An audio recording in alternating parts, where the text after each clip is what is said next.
우리가 이제 12장까지는 사실상 우리가 그 여호수아서의 거의 전반부로 여호수아와 이스라엘 백성을 통한 가나안 정복의 역사입니다.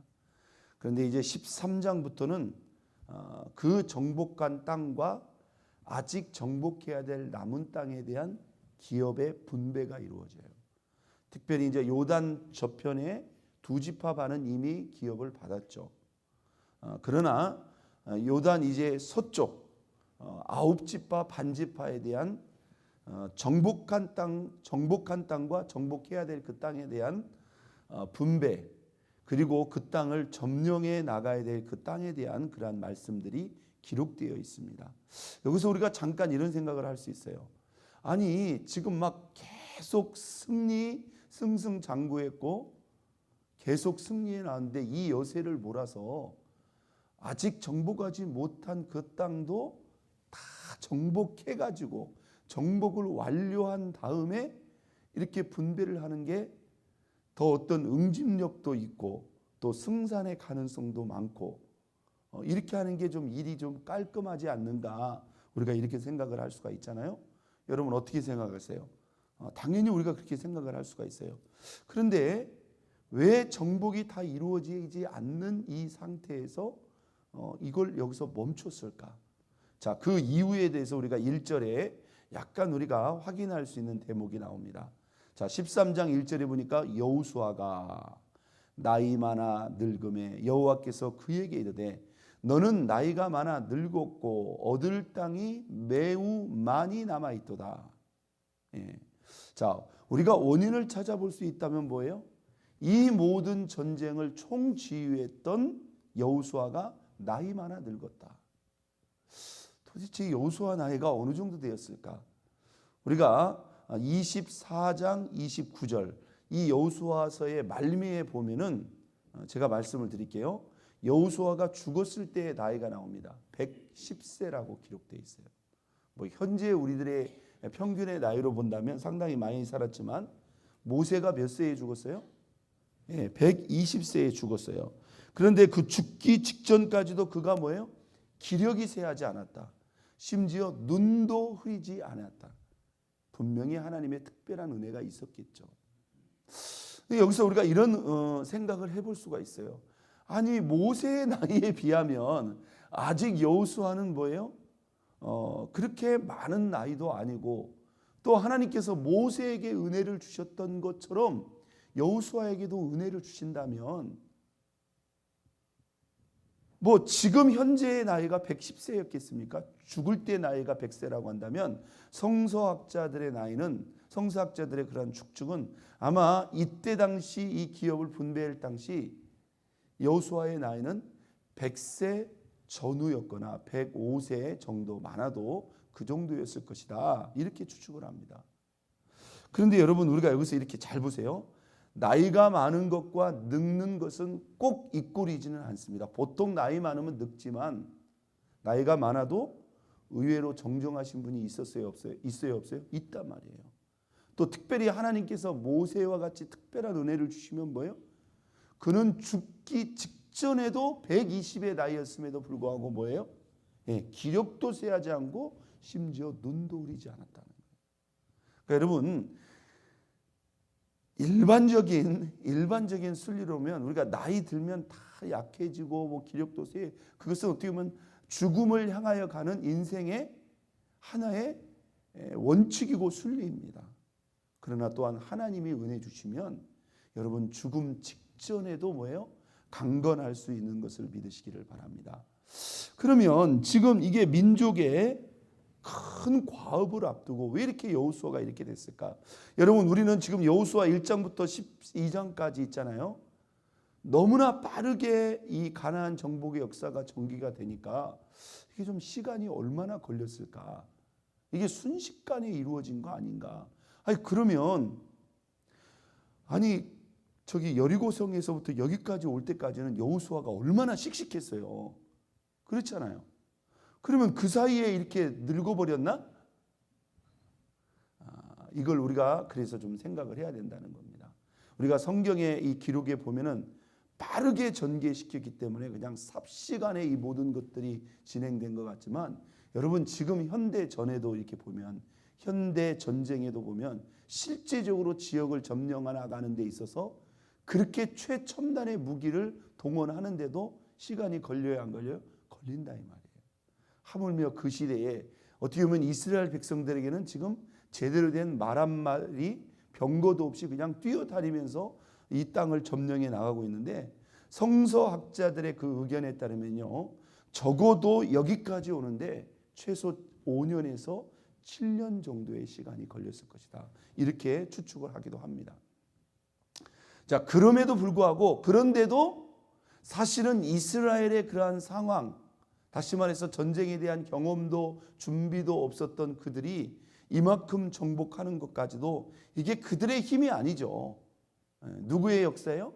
그들은 하나님의 인도하심에 순종했을 뿐이고, 하나님이 행하시고 이루신 위대한 정복과 승리의 역사죠. 여기서 이제 우리가 이런 생각을 한번 해볼 필요가 있어요.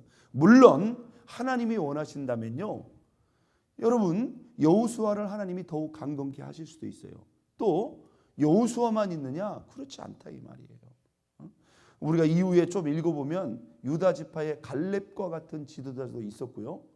그는 그때 당시 85세였고 또 여전히 유다 지파에 분배된 그 땅을 점령해 나가는 데 있어서 최전선에 있었던 위대하고도 강력한 용사고, 뭐 믿음에 있어서는 여호수아에 뒤떨어지지 않는 유일한 애굽의 출애굽의 생존자이기도 하다 이 말이에요.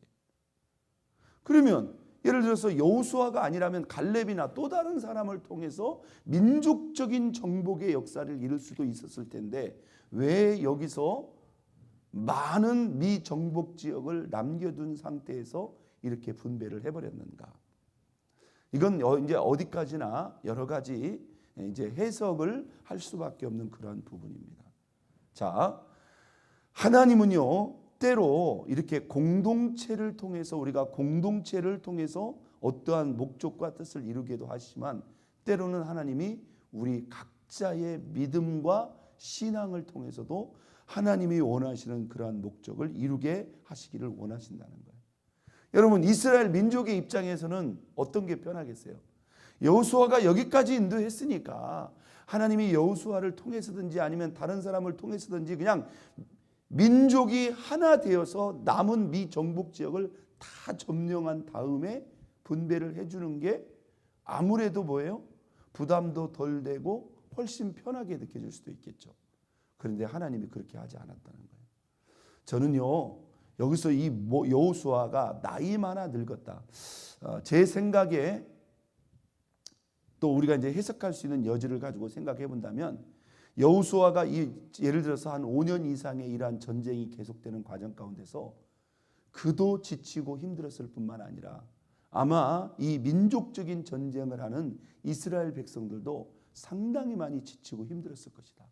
여러분, 요단 동편에 자기 처자식들을 두고 떠나온 그 요단 동편에 레위와 르벤과 갓 지파와 그 므낫세 반지파의 그 용사들은 지금 집을 떠난 지 이렇게 수년이 지났다 이 말이에요. 자, 그런 부분도 있겠고, 저는 이런 점에서 하나님께서 좀 여호수아를 일부러 좀 약하게 하시지 않았는가, 이런 생각을 해봅니다.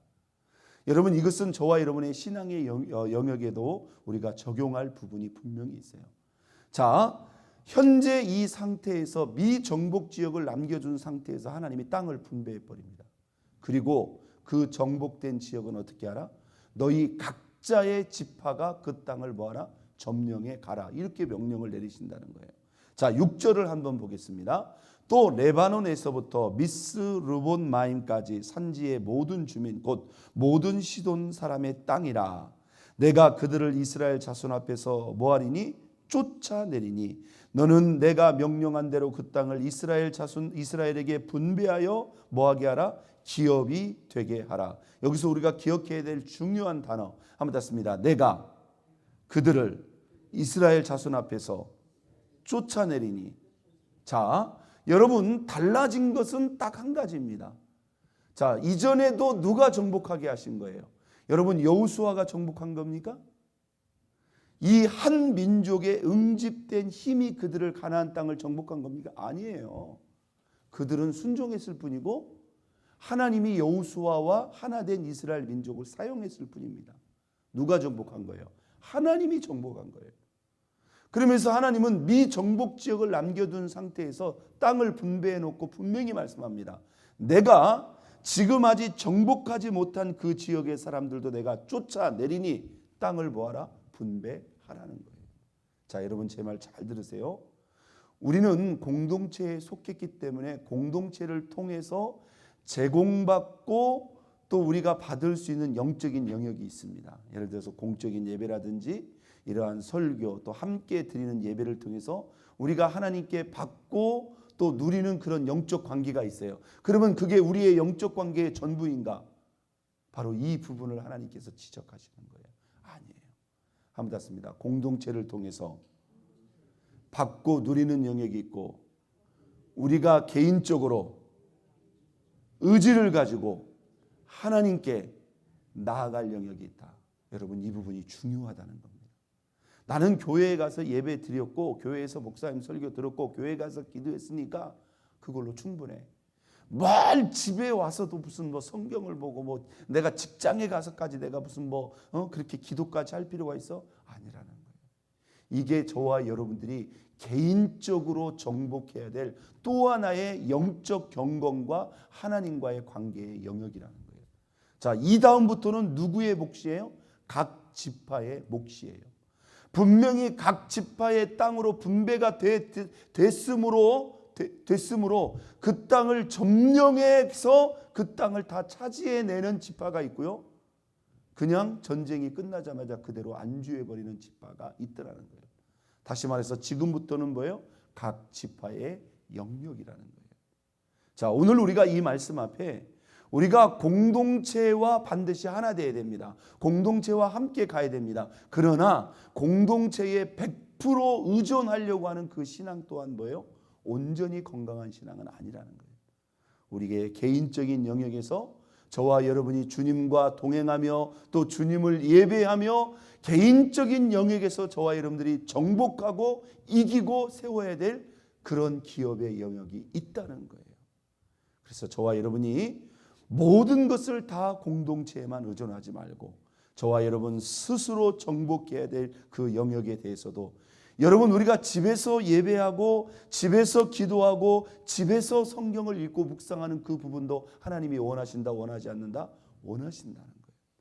여러분이 그 부분을 기억하고 우리가 스스로 개인적으로 도전하고 또 정복해야 될 그 기업에 대해서 하나님을 의지해서 그 땅을 정복해가고 이겨나가는 저와 여러분 모두가 될 수 있기를 예수 그리스도의 이름으로 축원드립니다. 우리 이 시간 다 같이 주여 세 번 부르고 동성합심 기도합니다.